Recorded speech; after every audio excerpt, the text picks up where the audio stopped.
అతగాడి హయాంలో సుమారుగా 17 మెడికల్ కాలేజీలు వచ్చేసినాయి.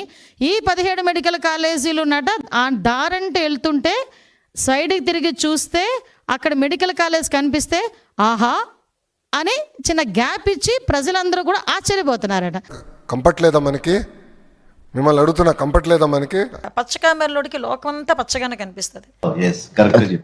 ఎందుకంటే 17 కాలేజీలు కట్టేసాము, 17 కాలేజీలు అడ్మిషన్స్ అయిపోతున్నాయి. ఏం కళ్ళెదురుకున్నా కనబడవా?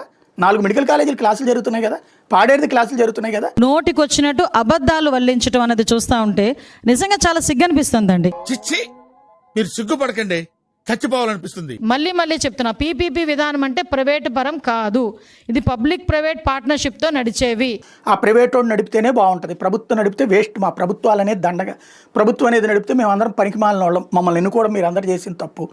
మీరు ప్రభుత్వం అనేది దండగా, అసలు ప్రభుత్వం అనేది పనిచేయడానికి పనికిరాదు అని మీరే సర్టిఫికేట్ ఇస్తున్నారు. ఎందుకంటే ప్రభుత్వ మెడికల్ కాలేజ్ అంటే మీ మెడికల్ కాలేజ్ మేము నిర్వహించుకోలేము, ప్రైవేట్ వాడు అయితే బెటరు అంటే రేపు పొద్దున ప్రభుత్వాన్ని కూడా ప్రైవేట్ వాడికి ఇచ్చేస్తే సరిపోతుంది కదా. ఎందుకంటే మీరే చెప్తున్నారు కదా ప్రభుత్వం వేస్ట్ అని.